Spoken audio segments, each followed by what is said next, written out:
जेहेतु पूर्व कही कि राम बाबूर कौन है केमती कौन मल्ले से भिडटा पूरा कभर करनी तो ए भी किसी हिंस देती समस्ते खुशी रुह आउ न्यू इयर टाक समस्ते खुशी पालिया चेष्टा कर न्यू इयर टा माने नुआ वर्षटा को पूरा निजर सबू 100% देकी काम कर तो रिजल्ट को भी आशा करनी समस्ते जी जार 100% देवाक चेष्टा कर तापर रिजल्ट ऑटोमेटिक मिल रोज जय जगन्नाथ। सो हे गाइस जय जगन्नाथ नमस्ते केमी तो समस्ते सो आउ गोटे ब्यूटीफुल ब्लॉग रे आपण मानक स्वागत। सो काली ब्लॉग टा आसलानी कहीं ना काली किसी काम नथिला तापरे सॉरी काम नथिला कहूची काली क्रिकेट मैच थिला हमर दिन 11 टू आमे जाईकी पूरा 3टा 4टा हेतला काली खेल सरला बेलू तापर जेहेतु हारी जाइलु मैच रे तो बहुत मूड अप होइतला आ वीडियो बने किसी इच्छा ही नथिला सो सेति खाली ब्लॉग टा आसी नथिला और आज भी गोटे जगह सेमीफाइनाल थिला आज भी सिटी हारी गलु तो आहरी मूड अप होइगला बट सब भितर वीडियो तो बने पड़ो ना सो से मो भिडटा कंटिन्यू कर आज बर्तमान टाइम है से घंटा आज मुझे देखिक आसती तो बर्तमान 7टा पाखा गलानी यू ब्लॉगटा कंटिन्यू कर बहुत दिन है आमर घोस्ट ब्लॉगटा आसू नहीं तो मुझे भावी आज राति जी घोस्ट एक्सप्लोर करने को काली से भिडटा आसो एमती भी देहटा टे कहीं भल रोनी तो राम बाबू तो सेमती चलीगले किसी भी भल लगुन तो टे खियापे एपट सेपट हबार देह टे भल लगुनि तो से घोस्ट ब्लॉग भी आसपार नाला आज सबुठ बड़ कथा हूँ कौन कि मो सांग ए छपुटिया ताल गच पलि आसी तो आउटे मोर जोश आसी तो से मुझे आज भिडटा बनने को राति जी घोस्ट एक्सप्लोर करने जी आ पूर्व वीडियो बहुत सारा भल पाइबा समस्त को धन्यवाद आउ समस्त केमती न्यू इयर टा कटिला सब कमेंट करिवो आमर तो पूरा जबरदस्त कटिला देखिथिबे काली ब्लॉग रे देखिथिबे परदिन ब्लॉग रे आपण मनकर केमती कटिला समस्त कमेंट करिवे निश्चिंत आ काम जो मु कहितली केते गोटे कोन काम गला सेटा मु नै देखै दउची दी दिन होला कामटा मु देखै पारनी तो देखै दउची ट्रस्टटा नना नै पळैछन न ट्रस्ट देखै थांदी बेटर होइथांदा ट्रस्ट नै देखै दिले लाइटा ऑन करिया पड़े बर्तमान स्किप करिया टिके से मो लाइटा ऑन कर देछि मोबाइल ये ट्रस्ट थिले भल होइथांदा देखिया को ट्रस्ट तो नहीं छाड़ा इथरे काम चलिया केमती कौन स्टाइल रे हबो घरटा मु देखै दउछि बस ब्लोयर हे होछि यार लाइटा नहीं ना सो एमती किछि अछि हमर डिजाइन टा ऊपर पूरा सबू बेढ़ खोला है पत्थर बेढ़ देखी पारे पूरा सामान दी बेढ़ ऊपर कढ़ाई 3 बेढ़ सी नुआ पत्थर भर बस आईटा हम दुआर बंध देखी पारे यहाँ हम दुआर बंध भीतरटा भी देखी दूसरी ऊपर भी देखी दूसरी काम पूरा जोरदार चली देखी पारे सब पूरा कटिंग कटिंग हो गला एपट पूरा ब्लॉक हम सेठू एपटे बाट पूरा ब्लॉक हम एपट यहाँ ब्लॉक हम ये जो गैप अच्छी एठू यहाँ ब्लॉक हम बुझिपारे ये जगह ब्लॉक हम आएपटे ये जगह ब्लॉक हम ये दी बखरा सेपट बखराटा भी देखी दूसरी से दीटा बखरा बाहर आगटा ब्लॉक हम सेपटे से ब्लॉक हम एपटे गोटे रूम बाहर एपटे गोटे रूमटा बाहर देखी पारे एपटे बबुल हेनर मोर रूमटा आएपटे मितुल हेनर रूमटा आ नना बोंगर रूमटा सेपटे हम सैड्रे पर हम बर्तमान से सेपटे चलुवे सेपटे हम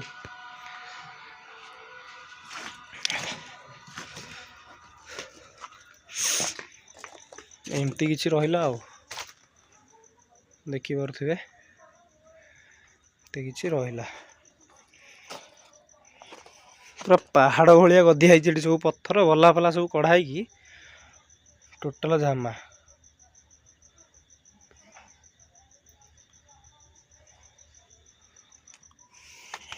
ये करेन्टा जाऊँगी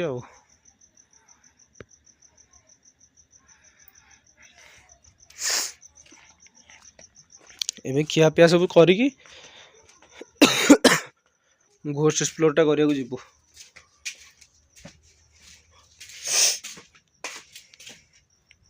बो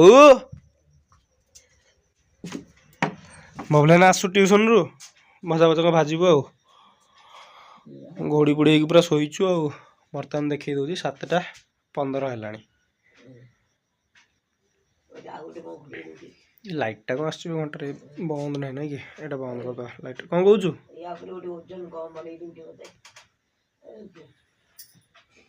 ହଁ ଯାଉଛି।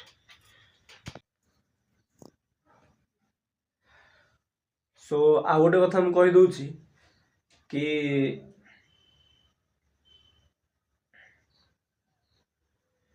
ମାନେ ଲାଇଫରେ କେତେବେଳେ କ'ଣ ହେଇଯିବ ସେଟା କେହି ବି କିଛି କହିପାରିବେନି। କାହିଁକି ନା ମାନେ କଥାଟା କହିଲା ବେଳକୁ ଟିକେ ଭଲ ଲାଗୁନି, କାହିଁକି ନା ସେତିକି ଭଲ ପାଇବା ଥିଲା ବୋଲି ମାନେ ମୁଁ ଯୋଉଦିନ ଯାଇଥିଲି ରାମବାବୁଙ୍କ ସାଙ୍ଗରେ ମେଡ଼ିକାଲ, ତ ଦିନ କେତେ ସକାଳ 5:30ରୁ ପୁରା 5ଟା ବେଳ ପର୍ଯ୍ୟନ୍ତ ଆମେ କଣ୍ଟିନ୍ୟୁଅସଲି ମେଡ଼ିକାଲରେ ରହିଲୁ। ତ ଟୋଟାଲ ତାଙ୍କର ସବୁ ଚେକଅପ୍ କଲୁ, ସବୁ ଭଲ ରିପୋର୍ଟ ବାହାରିଲା, ତାଙ୍କୁ ଧରିକି ଆସିଲୁ। ଖାଲି ଏତିକି କ'ଣ ନା କୋଉଠି ଗୋଟେ ବ୍ଲକେଜ୍ ହେବାର ସମ୍ଭାବନା ଅଛି ବୋଲି ସେଟା ବାହାରିଥିଲା।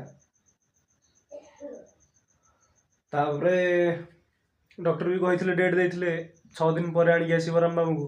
ଆମେ ବି ନେଇକି ଯାଇଥିଲୁ। ମୁଁ ପୁଣି ତାଙ୍କୁ ଆଡ଼ମିଟ୍ କରେଇ ସାରିଲା ପରେ ମୋ ନନା ତ ସେଠି ରହିଲେ, ତାପରେ ମୁଁ ସେଠୁ ପଳେଇ ଆସିଥିଲି ମେଡ଼ିକାଲରୁ। ବଟ୍ ତାପରେ ଯେତେବେଳେ ଡକ୍ଟର ପୁଣି କହିଲେ ଭଲ ଅଛି ରିପୋର୍ଟ, ତ ନନା ଆମର ସେଠୁ ନେଇକି ପଳେଇ ଆସିଥିଲେ ବାପାଙ୍କୁ। ଆଉ ଘରକୁ ଆସିଲା ପରେ ବି ବାବାଙ୍କୁ ଠିକ୍ ଠାକ୍ ସେତେ ଲାଗିନଥିଲା, ଭଲ ଲାଗିନଥିଲା। ସେ ବି କହିଲେ କି ଏମିତି କ'ଣ ହେଉଛି, ମୋତେ ତ କିଛି ଭଲ ଲାଗୁନି, ବଟ୍ ଡକ୍ଟର କାହିଁକି ଏମିତି ରିପୋର୍ଟ ଦେଲେ। ବଟ୍ ତାଙ୍କର ସିଭିଅର୍ ସେତେବେଳକୁ ହେଇସାରିଲାଣି, କିଡ଼ନୀ ଇଫେକ୍ଟ 2ଟା ଯାକ। ଡକ୍ଟର କାହିଁକି କହିଲେ ସେଇଟା ତ ଆମେ କହିପାରିବୁନି ରିଜନଟା। ସେ ଜଣେଇଲେନି ଆମକୁ କ'ଣ ମାନେ କ'ଣ ହେଇଛି କ'ଣ ନାହିଁ ଜଣେଇଲେନି, କେବଳ ଭଲ ରିପୋର୍ଟଟା ଅଛି ବୋଲି କହିଥିଲେ, ମେଡ଼ିସିନ ଦେଇକି ଛାଡ଼ି ଦେଇଥିଲେ।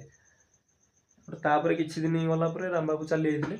ଆଉ ସେଇଟା ବହୁତ ଦୁଃଖର କଥା, କାହିଁକି ନା ଗୋଟେ ଲୋକ ତାର ଲାଇଫରେ ପୁରା ଷ୍ଟ୍ରଗଲ୍ କଲା, ଛୋଟବେଳୁ ସେ ପୁରା ବହୁତ ଷ୍ଟ୍ରଗଲ୍ ମଣିଷ, ମାନେ ପୁରା ପରିଶ୍ରମୀ ମଣିଷ। ସିଏ ବୁଝିପାରୁଥିବେ ମୋ କଥାଟାକୁ। ସେ ବହୁତ ଷ୍ଟ୍ରଗଲ୍ କଲା ପରେ ଯେତେବେଳେ ମାନେ ଭଲ ଦିନ ତାଙ୍କ ଲାଇଫରେ ଆସିଲା, ସେ ହଠାତ୍ ଆମକୁ ଛାଡ଼ି ଚାଲି ଯାଇଥିଲେ। ସେ ଘର ହବ ବୋଲି ବହୁତ ଖୁସି ଥିଲେ, ବହୁତ ଏକ୍ସାଇଟେଡ୍ ଥିଲେ। ଆଉ ଘର ହବ, ମୋ ବଡ଼ ନାତିର ବାହାଘର ଦେଖିବି, ଆଉ ଆମ ସାନ ଟୋକା ମୋଦିର ବ୍ରତଘରଟା ଦେଖିବି। ବଟ୍ ସେ ଆଶାଟା ତାଙ୍କର ଆଶାରେ ରହିଗଲା। ସେ ଏବେ ଯୋଉଠି ବି ଅଛନ୍ତି ସେ ଖୁସିରେ, ମୁଁ ଏତିକି କହିବି, ସେ ଖୁସିରେ ରୁହନ୍ତୁ ଆଉ ଆମକୁ ଆଶୀର୍ବାଦ ଦିଅନ୍ତୁ। ଆମେ ମାନେ ସ୍ୱପ୍ନରେ ବି ମୁଁ ଏକ୍ସପେକ୍ଟ କରିନଥିଲି କି ବାପା ଆଗୁଆ ଚାଲିଯିବେ। ଛାଡ଼, ସେ ବିଷୟରେ ଆଉ କିଛି ବେଶୀ କହିବେନି, ନହେଲେ ମୁଁ ନିଜେ ଇମୋସନାଲ୍ ହେଇଯିବି।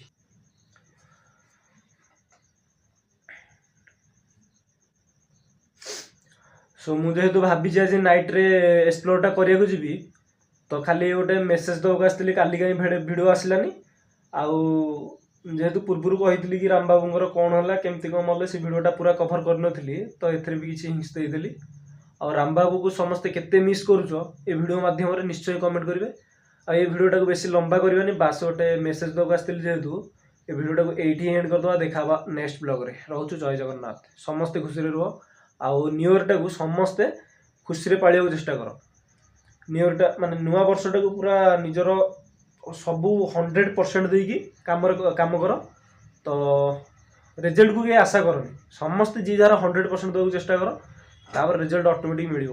ରହୁଛୁ, Jai Jagannath. Love you all.